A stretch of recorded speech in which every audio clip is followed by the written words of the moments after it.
네,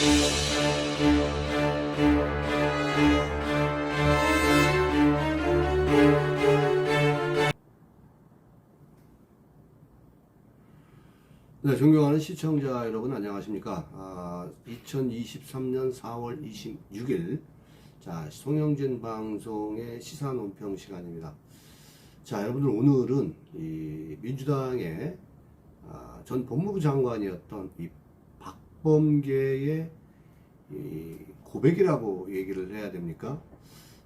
오늘은 여러분들 그 박범계 전 법무부 장관이 CBS와의 인터뷰, 이 박재홍의 한판 승부에 출연을 해서 윤석열 대통령과 한동훈 법무부 장관은 뭔가 알고 있다.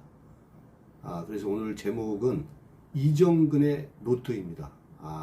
이 판도라 상자 갈 수 있는, 판도라 상자라고 할 수 있는, 어쩌면은 녹취록 3만 개보다 더 큰 후폭풍을 예고하고 있을지도 모르는 이정근의 이 노트북, 그 이야기를 좀 하려고 합니다. 자, 여러분들 아직 송영진 방송에 그 구독자가 아니신 분들은 여러분 화면 우측 하단에 구독하기 붉은색 버튼을 눌러서 구독 신청 바랍니다. 여러분들 구독과 좋아요 또 알람 설정까지 해주시면 저에게는 방송과 영상을 만드는데 큰 힘이 됩니다. 여러분들의 이 구독과 좋아요 꼭 부탁 좀 드리겠습니다. 앞서 제가 말씀을 드렸습니다마는 과연 이정근의 노트북 속에는 도대체 무엇이 담겨져 있을까요? 그래도 법무부 장관을 했기 때문에 뭐 여러 가지 뭐 정보라든가 또 첩보라든가 이런 거를 다방면으로 아마 들었을 겁니다. 자, 이 박범계 더불어민주당 의원이 2021년 민주당 전당대회 이 돈봉투 의혹에 대해서 결론적으로 윤석열 대통령과 한동훈 법무부 장관이 이미 내용을 다 알고 있다. 이정근의 노트북에 대해서 다 알고 있다. 이런 거죠. 뿐만 아니고 최근에 언급된 이정근 노트가 매우 우려된다.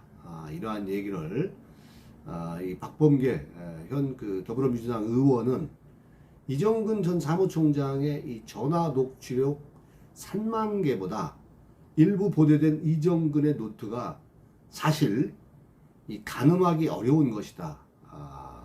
폭발적이다. 민주당이 자, 이 이정근의 이 노트북에 의해서 거의 해산도 될 수 있는 그러한 그 염려를 지금 하고 있는 거죠. 그래서 이 보도된 이정근의 노트가 사실 가늠하기 어려운 그러한 부분이다. 이러한 얘기까지 이 방송에 나와서 했습니다. 녹취록의 증거 능력이 인정이 되고 또 거기에 이정근 노트가 제시가 된다라면 이건 정말로 가늠하기 어려운 부분이 있지 않을까. 그런 점을 매우 우려한다. 이렇게 이야기를 했습니다.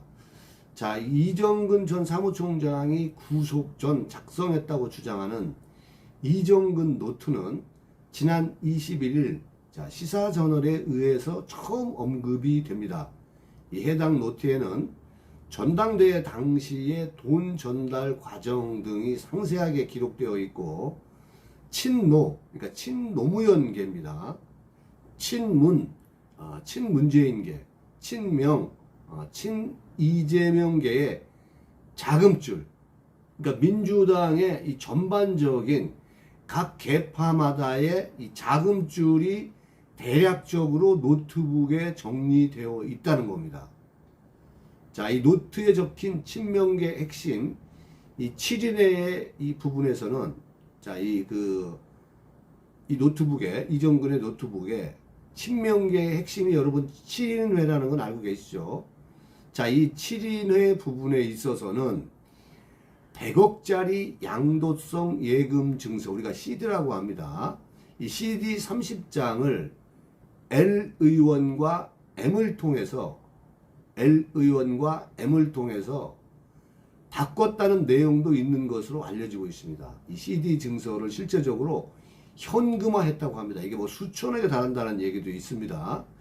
이 검찰은 현재 CD를 현금화한 부분을 보고 있는 것으로 전해지고 있습니다. 이것을 한동훈도 또 윤석열 대통령도 알고 있다. 이런 얘기를 한 거예요.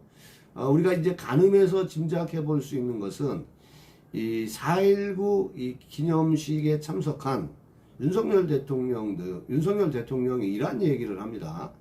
이 사기꾼들에게 더 이상 대한민국의 민주주의가 속아서는 안 된다. 이러한 얘기를 하는 것은 결국은 윤리적이고 도덕적인 이 측면에 있어서 민주당을 사기꾼 집단으로 보는 것 같아요.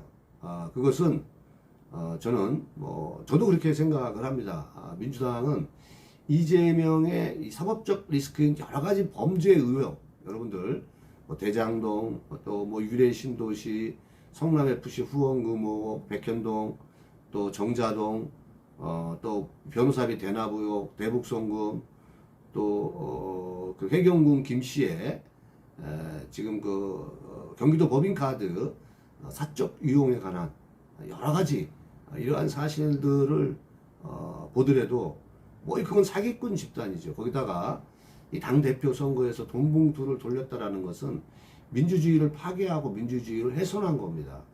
자, 이런 것들을 덮기 위해서 죽창론을 내세우고 한일 관계, 한미 관계까지 파탄을 내려고 하는 이 민주당은 결국은 이 죽창가를 내세워서 또 미군 철수를 주장하고 국가보안법을 폐지하고 이런 모든 일련의 것들이 결국은 이 사법적인 리스크 또 포함을 해서 이 돈봉투 이러한 부분들을 덮으려고 하는 것이죠. 손바닥으로 하늘을 가릴 수 없다는 것을 민주당에 경고합니다. 자, 어쨌건 간에 다시 돌아와서 이 박 의원은 이 박범계를 얘기하는 겁니다. 현금화된 것이 사실이라면 그 돈은 어디로 갔는지 등을 당이 어느 정도 파악하고 있느냐는 이 진행자의 CBS 진행자의 질문에 얼핏 유튜브에서 지나간 것을 봤다. 그렇지만 자기가 아는 것은 별로 없다. 이렇게 얘기를 합니다. 자, 이 내용은 이 박범계 의원이 지난 25일 밤 CBS 박정우의 한판 승부에 출연해서 입장을 밝힌 내용입니다. 자, 그 자리에서 이 돈봉투 의혹이 검찰의 기획수사, 야당 탄압이라는 민주당의 일각의 주장과 관련해서는 이 정치탄압대책위원회의 위원장인 이 박범계가 그 야당 탄압이라는 것은 내가 다루지 않았다. 본인이 이 정치탄압으로는 생각하지 않는다. 자, 이런 얘기를 들어봤을 때도 이 심각성을 또 어느 정도 그 박범계가 모른다고 했습니다만은 이 내용을 저는 파악하고 있는 것이 아닌가. 또 지레 짐작으로 한동훈이나 윤석열 대통령이 이미 이런 것들을 다 알고 있다라는 것은 박범계의 안테나에 의해서 여러 정황, 여러 상황 이런 것들이 정보들이 박범계한테도 들어갔다. 지금 박범계가 한 이야기는 이 정치적인 저는 수사에 지나지 않는다고 생각합니다. 과연 이정근의 이 노트북 속에는 무엇이 담겨 있는지 이 민주당이 이 대한민국 정치사에서 사실은 해산되어야 됩니다. 여러 가지 위헌적인 요소들도 있고 여러분 오늘 보도를 들어서 아시겠지만은 이 검수안박을 위해서 위장 탈당을 했던 민영배가 다시 1년여 만에 임무를 완수하고 복당한다고 합니다. 자, 이런 부분들은 위헌이라고 분명히 얘기했음에도 불구하고 이 국민 정서와는 동떨어진 다시 복당을 시키는 이 민주당의 만행들, 그리고 돈봉투 사건, 또 이재명의 사법적인 리스크, 또 그런 사법적인 리스크를 안고 있는 그런 사람들 결사옹유하는 민주당의 국회의원들, 또 그를 둘러싸고 있는 이 개딸들, 대한민국 정치 정말 어디로 가고 있는 겁니까? 우리 국민 여러분들의 현명한 이러한 선택이 있어야 할 걸로 압니다. 2024년 총선에서는 이러한 세력들을 반드시 소멸시켜서 정당혁명, 정치혁명, 정치인혁명, 이 3대 혁명을 국민들이 이루어야 대한민국의 비정상화가 정상화되고 다시 대한민국이 부활할 수 있는 그런 날이 되지 않을까 이런 생각을 갖습니다. 자, 오늘 영상 여기까지 하겠습니다. 자, 여러분들 아직 송영진 방송의 구독자가 아니신 분들은 자, 여러분들 화면 우측 하단에 이 구독하기 붉은색 버튼을 눌러서 꼭 구독 신청 바랍니다. 저는 좋은 방송으로, 좋은 내용으로 여러분들 다시 찾아뵙겠습니다.